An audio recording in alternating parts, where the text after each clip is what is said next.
Je ne suis pas devin, mais je sens que cette vidéo va être très longue. Bonjour à tous et à toutes, on se retrouve pour une toute nouvelle vidéo, une nouvelle critique consacrée au film Tenet, le nouveau film de Christopher Nolan. Alors déjà, je suis très content de reprendre ces vidéos dans de bonnes conditions, j'ai changé d'appartement, je suis dans un nouveau décor, alors bien entendu rien n'est définitif, mais en attendant, voilà, le temps que je vois ce que ça rend à l'écran, je vais garder comme ça, on sait jamais, mais bon, dites-moi en commentaire si ça vous plaît ou pas. Donc voilà, nouvel appartement, nouvelles études, nouvelle saison de Movie Studio Prod. On se retrouve pour de nouvelles vidéos, de nouvelles critiques, de nouvelles interviews, de nouvelles expéditions, de nouveaux projets, de nouveaux courts-métrages. On se retrouve tout ça pour une toute nouvelle saison de septembre là à juin prochain. J'espère que ça sera vachement bien, mais on parlera tout ça plus en détail dans une prochaine vidéo.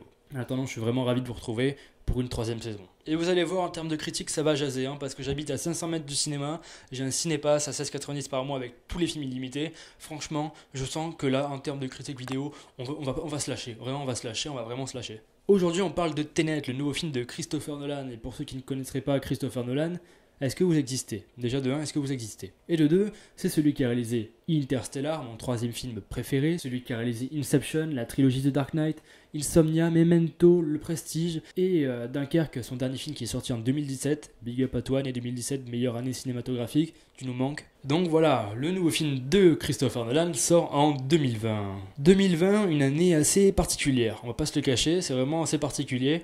Et même ma prof de distribution et exploitation en cinéma dit que l'année 2020 n'existe pas.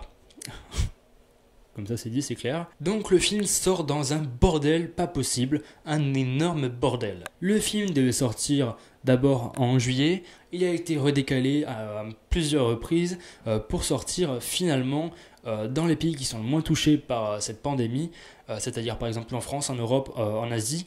Il sortira dans ces salles fin août. Par contre, aux US, ils devront se gratter le cul encore pendant quelques temps avant qu'il sorte. Donc il sort dans un bordel pas possible, mais la Warner a enfin réussi à trouver un accord avec Christopher Nolan. Ils ont opté tous les deux pour le sortir fin août dans les pays les moins touchés. Et ma foi, ça tue. Vraiment, Warner et Christopher Nolan, vous déchirez de ouf. Donc voilà, ce film-là serait certainement un test pour savoir si les films peuvent enfin sortir en salle, si les films peuvent prendre le risque de sortir au cinéma. Mais on reparlera des chiffres en fin de vidéo. En attendant, Tenet était vu comme le grand sauveur de l'industrie cinématographique et était vu comme l'un des seuls blockbusters de l'année 2020. Et oui, parce que bon, écoutez, Wonder Woman a encore été reporté, Black Widow ne va pas tarder à l'être, Kingsman a été reporté aussi, Sans un bruit d'eau aussi. Alors là, personnellement, à part Dune et Mourir peut attendre, alors Dune c'est même pas encore sûr. Alors Dune j'ai peu espoir, je vous l'avoue. Et Mourir peut attendre, j'espère qu'il sortira en novembre. Alors vraiment, j'en suis quasi, vraiment, je l'espère parce que sinon je meurs, je fais un infarctus. Quand même, merci Tenet d'être sorti en salle parce que ça fait vraiment plaisir d'avoir du cinéma blockbuster. Ces derniers temps, on en avait besoin. Voilà. Bien que, bien entendu, il n'y ait pas que ça en salle, il y a de très bons films en salle. Soyez curieux, soyez un petit peu ouverts à tout. On a de très bons films français en salle, de très bons films étrangers aussi qui sortent en salle. Je vous en conseillerai plusieurs dans de prochaines vidéos, pourquoi pas.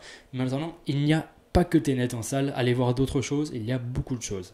Tenet, qu'est-ce que j'en attendais de Tenet? Alors, comme tous les films de Christopher Nolan, la promo ne me fait ni chaud ni froid. Alors, il suffit de voir avec Dunkerque. Dunkerque ne m'intéressait pas du tout au moment de sa promo. Je me disais, putain, Christopher Nolan qui fait un film de guerre de 1h45, moyen, mais vraiment, je m'en battais complètement les couilles. Et pourtant, il a été sur mon podium de fin d'année 2017, et vraiment, j'étais super content au final, puisque le film était vachement bien, je l'ai trouvé.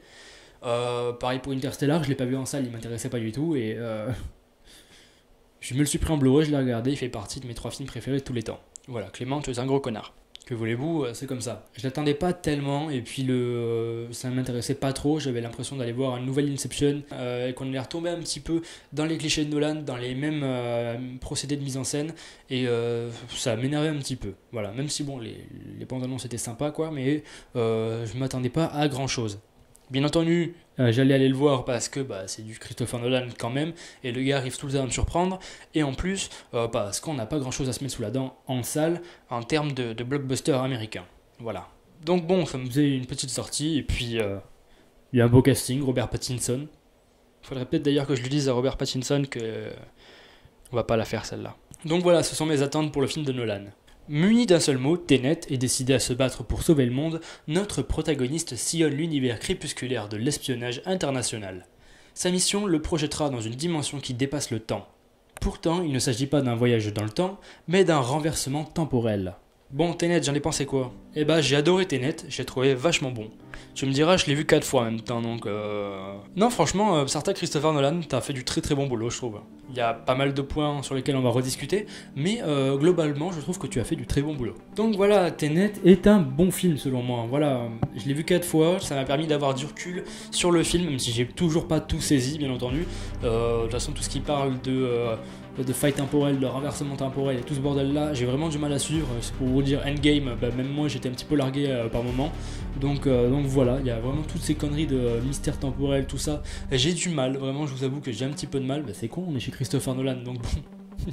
C'est pas comme si c'était cette thématique principale, Christopher Nolan. Hein. Mais là, vraiment, ça a été très compliqué à saisir pour moi. Je l'ai vu une première fois, j'ai rien compris. Je l'ai ressenti, comme dit Clémence Poésy, je l'ai ressenti, j'ai pas cherché à le comprendre. Deuxième visionnage, j'ai quand même peut-être un petit peu plus essayé de le comprendre, le truc, et je l'ai compris. Je l'ai vu une troisième fois, je me suis rendu compte que je l'ai pas compris. Et je l'ai vu une quatrième fois, et là du coup c'était un peu entre les deux. Il faut que je fasse des schémas, tu vois, pour comprendre le truc. J'ai hâte qu'il sorte en Blu-ray, comme ça je vais pouvoir me le refaire et carrément mettre pause, mettre play avant cette séquence, vraiment pour décortiquer un petit peu le truc, pour prendre le temps de plus l'apprécier. Je pense que c'est un film qui se regarde plusieurs fois, et vraiment ça. Et c'est pas un défaut de regarder un film plusieurs fois. Je vois plein de critiques qui disent que voir un film plusieurs fois, ça veut dire qu'il est mal écrit, tout ça. Non, bien entendu, est-ce qu'on dit ça d'un film de David Lynch, Mulholland Drive? Est-ce que Mulholland Drive est mal écrit? On a besoin de le regarder plusieurs fois. C'est un film mindfuck, c'est un film où on en ressort totalement dérouté. Et c'est un peu la même chose pour Tenet du coup. Et je ne considère pas ça comme une mauvaise écriture. Je pense juste que vous êtes frustré plutôt. Je pense juste que c'est de la frustration. Personnellement, j'ai pas tout compris, mais ça m'a pas empêché de passer un excellent moment. Christopher Nolan est de retour à la mise en scène, et je vous avoue que ça pouvait faire peur qu'il s'attaque comme ça à un gros film d'action comme on pouvait le voir les bandes annonces, puisque Christopher Nolan, pour moi, ne sait pas bien filmer l'action. Suffit de voir Batman Begins pour le comprendre. Les combats au corps à corps de Batman Begins sont une horreur. C'est surcuté, c'est mal filmé, on ne sait pas où on va en venir, et je trouve ça dégueulasse. Pareil pour les combats au corps à corps de The Dark Knight Rises. Bon, The Dark Knight ça va un petit peu mieux, mais The Dark Knight Rises c'est une catastrophe en termes de chorégraphie. Le mec, on voit que le gars ne sait pas comment le filmer. C'est ça qui m'énerve un petit peu avec le cinéma de Christopher Nolan, et en même temps aussi avec ces changements de format. On passe du format IMAX en format 16/9, et vraiment ça me casse un petit peu les couilles. Bon, ça vraiment, je vous le dis, non, ça vraiment c'est vraiment une technique qui m'énerve un petit peu, changer de format en cours de film, et il le change pas à l'antenne bien entendu, mais c'est quelque chose qui m'énerve, ça me sort complètement du film et ça m'énerve un peu. Et on pouvait avoir peur un petit peu pour sa mise en scène. Et bien figurez-vous que le gars s'est vraiment amélioré, mais vraiment de ouf. Il y a des scènes au corps à corps, on voit que ça fait super mal. Il y a une scène dans une cuisine où le personnage de John Washington va péter la gueule à des mecs, mais littéralement, mais on va vraiment sentir les coups contre le type. Et là je suis ah ouais quand même, le gars il y va à fond, et vraiment le mec a réussi à s'améliorer, et je trouve ça super cool. Pareil pour les scènes de dialogue, vraiment c'est des scènes plutôt lambda, vraiment filmées de manière normale. On peut avoir du champ contre champ, comme des travelling, comme des panneaux. Donc rien à dire de ce côté-là, mais la mise en scène est vraiment plutôt bonne. Je pense aussi certainement à la scène où les personnages sont en bateau avec le personnage du méchant interprété par merde, comment il s'appelle, par Kenneth Branagh. Vraiment, ce scène-là est magnifique, et je trouve qu'en termes de mise en scène, elle est vraiment géniale, et je trouve que c'est là qu'on retrouve beaucoup plus l'esprit de Christopher Nolan. Donc ouais, pour ce qui est de la mise en scène, c'est vraiment super bien réussi, et vraiment génial, et je trouve que le mec s'est vraiment amélioré dans beaucoup de choses, et ça c'est quelque chose à ne pas ignorer. Pour ce qui est du casting, on a un très très bon casting. On a John Washington, qui a joué dans Black Landsman, l'excellent Black Landsman, qui est de retour là pour un nouveau rôle principal. Et putain, qu'est-ce qu'il est génial cet acteur, qu'est-ce qu'il est génial. Si cet acteur-là n'était pas américain, pour moi, il devrait être James Bond. Pour moi, c'est un acteur qui aurait très bien pu incarner James Bond s'il était anglais. Malheureusement, il est américain, donc tant pis pour lui. Mais ça le fait vraiment de ouf. En costard, il est vraiment super classe. Il a vraiment une classe monumentale pendant tout le film. Et en plus, son jeu d'acteur est très convaincant, surtout quand tu sais que celui-ci n'a pas compris une seule miette du scénario. Faut vraiment arriver à jouer un truc comme ça quand on comprend pas le scénario, et je trouve qu'il le fait très très bien. On a Robert Pattinson qui est de retour, le prochain Batman, un acteur que j'aime énormément pour ses seconds rôles, par exemple dans The Lost City of Z. Vraiment excellent film, et avec une très très bonne performance. Il joue dans Good Times, qui est vraiment une grosse claque, The Lighthouse, qui est vraiment excellent aussi. Vraiment un acteur à suivre qui est chaque année au Festival de Cannes, comme quoi il n'a pas fait que Twilight. Et il prouve une fois plus avec Christopher Nolan qu'il est un très très bon acteur. Et bordel, mais Robert Pattinson, mais T'es BG, Robert Pattinson. Et là, par contre, ma foi, le gars est anglais et plutôt beau gosse, plutôt classe, plutôt baraqué. Viens jouer James Bond, Robert Pattinson. Moi clairement, ça m'irait totalement Robert Pattinson à James Bond. Bien qu'il soit peut-être un petit peu trop connu maintenant à cause de Batman, mais viens. On a bien entendu Elizabeth Debicki qui est là, qui est vraiment géniale, qui est vraiment magnifique, et qui est une femme vraiment très froide, un petit peu comme tous les personnages féminins des films de Christopher Nolan, qui joue un petit peu un rôle d'intermédiaire, et mais franchement je trouve que son rôle est très convaincant, et en plus elle joue très très bien, et elle est très importante dans l'histoire aussi. Et on a également Kenneth Branagh, voilà, le fameux Gilderoy Lockhart qui est là, cette fois-ci avec un accent russe, qui aurait pu paraître ridicule, mais au final non, pas du tout. Le mec arrive à rester menaçant, et pourtant c'est Kenneth Branagh qui le joue, et Kenneth Branagh est pas toujours bon, et là pour l'instant, écoutez, ça le fait. Pour ce qui est des scènes d'action, vraiment, je trouve que les scènes d'action sont vraiment super bien réussies, que ce soit les scènes de corps à corps qui, comme je vous l'ai dit, sont vraiment meilleures que les autres films de la filmo de Nolan. Même pour ce qui est la scène d'introduction à l'opéra, vraiment, on a vraiment l'impression de voir une scène d'introduction de James Bond, vraiment, voilà, dans un lieu fermé, grosse séquence explosive, où tout pète, où ça se canarde de la gueule de partout, et franchement, vraiment, c'est super bien filmé, on a une énorme tension, voilà, comme dans tous les films de Christopher Nolan, grâce à son montage, et ça le fait vraiment bien. Le climax en Sibérie qui est vraiment génial aussi, vraiment super bien filmé, bien que bon voilà, je pense que les dégâts pour cette scène d'action auraient pu être un petit peu plus denses, et on aurait peut-être pu avoir plus de morts, plus d'impact dans cette bataille là, parce que j'ai l'impression voilà, qu'ils filment des choses mais pas grand chose au final à l'intérieur du cadre. Voilà, bon après c'est un petit défaut que je peux faire ici, mais après en termes de scène d'action, vraiment ça envoie du lourd, ça pète, quand ça canarde ça le fait pas à moitié. Je me rappelle quand je suis allé au cinéma, je suis allé voir Enragé, le nouveau film avec Russell Crowe. J'étais dans le cinéma à l'autre bout de la salle où il diffusait Tenet, et on entendait des vibrations, quoi. Mes pieds vibraient, quoi. Le sol vibrait. Parce que voilà, ça devait être la scène finale du film, en tout cas ça se canardait et ça s'explosait de partout. Vraiment, en termes de scène d'action, je trouve que c'est le film le plus ambitieux et le plus réussi de Christopher Nolan. Le rythme, écoutez, moi je le trouve très très bon. Moi, il y a beaucoup de gens se plaignent du rythme, mais moi j'ai pas vraiment trouvé de problème de rythme. La preuve, je l'ai vu 4 fois, donc ça se regarde complètement. En plus, voilà, t'as une intrigue que tu ne peux pas perdre. Une fois que t'es dedans, tu regardes un petit peu ce qui se passe, t'essayes de comprendre, t'essayes de piger le truc. Et il y a des scènes de dialogue qui sont certes vraiment un petit peu trop explicatives, ou qui veulent par moments trop t'expliquer pour qu'on te prenne par la main. On va y revenir juste après. Mais ensuite, en termes de rythme, de scène d'action, vraiment ça se succède, c'est vraiment bien foutu. Et même quand il n'y a pas une scène d'action qui est là pour te remettre un petit peu dans le bain, t'as vraiment de très belles scènes aussi. Voilà, je repense à la scène du bateau, je repense à la scène de l'aéroport. Vraiment, t'as vraiment de super bons trucs et de super bonnes choses pour te faire aimer les films et pour te faire croustiller ces films plan par plan. Pareil, on sait très bien que Christopher Nolan n'aime pas les effets numériques, on le sait qu'il déteste ça. Christopher Nolan, plus besoin de nous le cacher. Et il revient là, cette fois-ci, en faisant exploser un putain d'avion. Et il le fait pour de vrai. Voilà, j'étais avec ma soeur, la dernière fois je l'ai vu au cinéma avec ma soeur, elle a 12 ans, je lui ai dit, bon écoute, tu vas aller voir un film de Christopher Nolan pour te faire réfléchir un peu. Voilà, il faut bien initier quand même sa famille au bout d'un moment.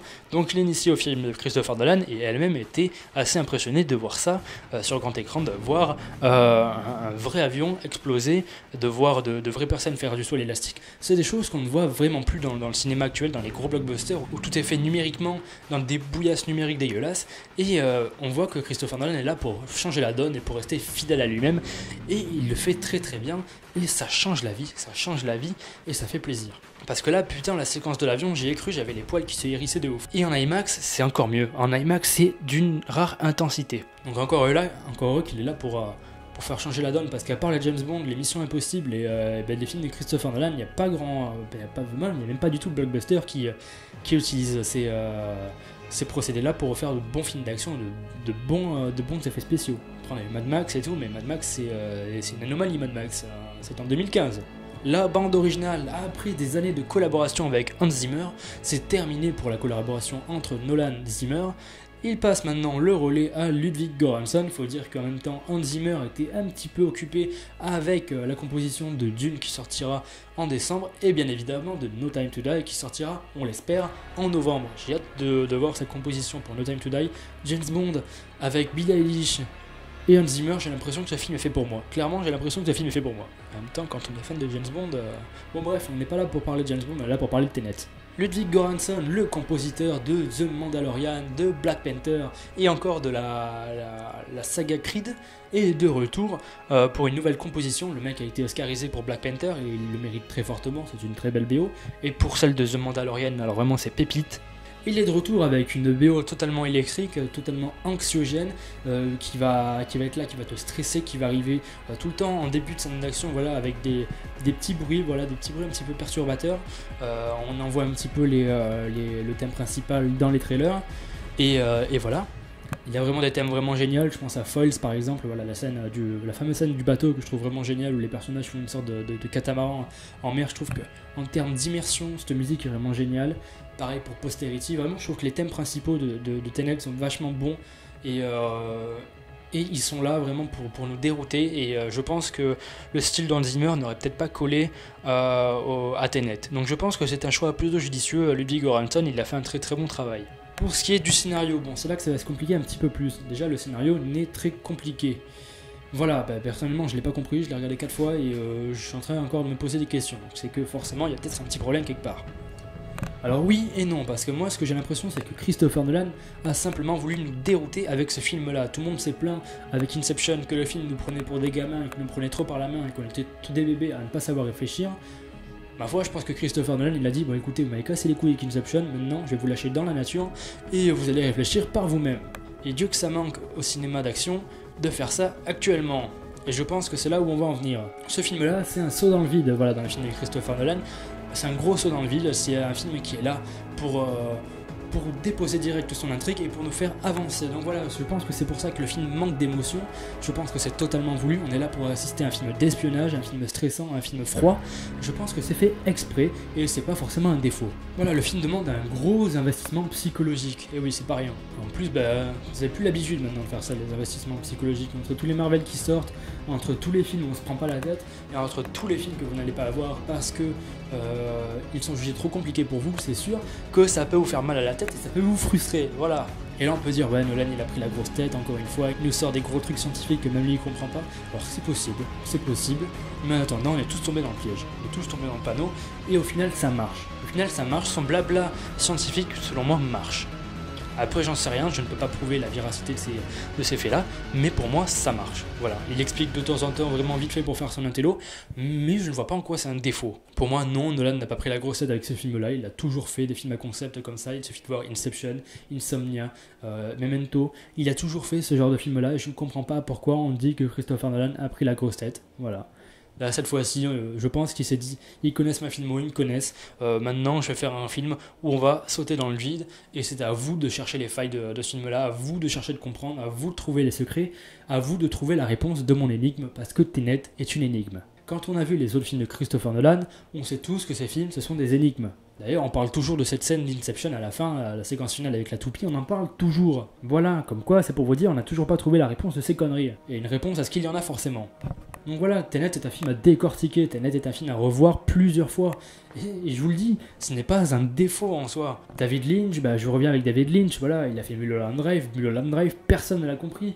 Under the Silver Lake de Robert David Mitchell, ou David Robert Mitchell, quelque chose comme ça. Personne ne l'a compris non plus. Je vais vous dire, il y a plein de films comme ça, un peu mindfuck, les films de David Fincher, il y a plein de films comme ça, mindfuck, qu'on ne comprend pas du premier coup, et qu'on ne comprend pas tout court, mais ça ne signifie pas qu'ils sont mauvais. Alors oui, vous êtes frustré, voilà, vous êtes frustré de ne pas avoir compris, ça arrive, c'est normal, c'est totalement normal, même moi j'étais frustré le premier visionnage de ne pas avoir compris, mais ça n'en fait pas un mauvais film. Et les dialogues peuvent faire naître en vous une terrible incompréhension, ils l'ont fait en moi par exemple. Bon, il y a quelques dialogues voilà, qui sont certainement mal écrits, voilà, il y en a un petit peu un humour des fois assez débile et qui ne marche pas tout le temps, on a des punchlines vraiment pas terribles. Vraiment en termes de dialogue, vraiment c'est pas foufou, vraiment il n'y a pas de choses vraiment incroyables, il y en a vraiment des dialogues d'exposition pas assez subtils à mon goût. Voilà, en termes de scénario, vraiment, c'est ce que j'ai reproché. Donc voilà, manque d'émotion peut-être, mais en tout cas, c'est voulu. Le film se voulait être déroutant, il l'a été, et c'est un cahier des charges qui est totalement rempli. On parle de l'accueil critique maintenant, parce que putain, c'est un bordel, D'un côté, on a les fans de Christopher Nolan qui vont être là, qui vont se dire waouh, le film est incroyable, le film est génial, et c'est le meilleur film de Christopher Nolan. Et d'un côté, on va avoir les gens qui vont dire ouais, c'est pourri, c'est de la grosse merde. Écoutez, il y a un juste milieu, les enfants, il y a un juste milieu. Ce n'est certes pas le meilleur film de Christopher Nolan. Je peux comprendre qu'on soit déçu par Tenet. Ce n'est pas du tout le meilleur film de Nolan. Mais ça n'en reste pas moins un très bon film. Voilà. Ce n'est pas pourri. Dans la catégorie pourri, on a Dragon Ball Evolution par exemple. Je ne pense pas que Tenet en fasse partie, hein, qu'on se le dise. Donc il faut savoir trouver un juste milieu. Ok, le film vous a frustré, ok, le film vous a déçu, ok, le film, ok, vous n'avez pas compris le film, ça ne signifie pas que c'est un mauvais film, voilà, c'est à prendre avec des pincettes, c'est un film à revoir, c'est un film à décortiquer, c'est un film à digérer, il faut le digérer le machin, il faut apprendre à l'aimer, il faut l'analyser, c'est un film à analyser, c'est un film comme ça qui prend du temps à être aimé, qui prend du temps à être analysé et qui prend du temps à être réfléchi. Voilà, c'est un film où il faut réfléchir et ça demande un investissement bien entendu. Donc voilà, ce n'est pas parce que vous n'avez pas compris que ça en fait un film pourri. Et encore une fois, quand on donne son avis, on dit, selon moi, ce film est pourri et pas ce film est pourri. Donc voilà, après c'est pas le meilleur film de Christopher Nolan, mais quand même le film va rester en tête de pas mal de personnes, tant il est mystérieux, tant il est énigmatique, et on va encore en entendre parler pendant quelques temps, je pense. Même si bien entendu il y a des défauts dans les dialogues, parfois dans sa mise en scène, parfois dans son petit scénario, mais franchement, pas de quoi en chier une pendule, c'est pas non plus catastrophique, on a vraiment eu pire, et je ne comprends pas qu'on dise que ce film est une grosse merde. J'ai l'impression qu'on régresse avec ce genre de cinéma-là, j'ai l'impression qu'on ne veut plus aimer les films compliqués, qu'on ne veut plus se prendre la tête, qu'on va regarder du Fast and Furious à longueur de journée, et bien pourtant ce n'est pas ça le cinéma. Le cinéma c'est s'ouvrir à tout, et penser qu'on va aussi se prendre une grosse bite dans la tête, un gros mindfuck. Voilà. Bien entendu, le cinéma de Christopher Nolan n'est pas ouvert et accessible à tous. On va le voir par les chiffres d'ailleurs. Entre voilà, un démarrage en Europe qui a été vraiment super bénéfique compte tenu de la situation actuelle, vraiment un démarrage qui s'est vu être très fort et vraiment super cool. On a vu plus d'1 million d'entrées en une semaine d'exploitation, c'est vraiment pas mal quand même. Beaucoup moins équivalente en salle aux US. On l'a vu qu'il a fait 20 millions au box-office aux US, c'est vraiment pas grand chose pour un film de Christopher Nolan, mais selon Warner, compte tenu de la période actuelle, c'est plutôt pas mal. Après il faut savoir aussi qu'il y a seulement 70% des cinémas qui sont ouverts aux US et que la plupart du marché hollywoodien se trouve à New York, à Los Angeles, et ces cinémas là sont fermés, donc il faut tenir ça en compte aussi. Donc voilà, et puis les gens n'ont pas forcément envie de se déplacer au cinéma en temps de Covid et on peut le comprendre. Mais voilà, le box-office n'est pas si catastrophique que ça.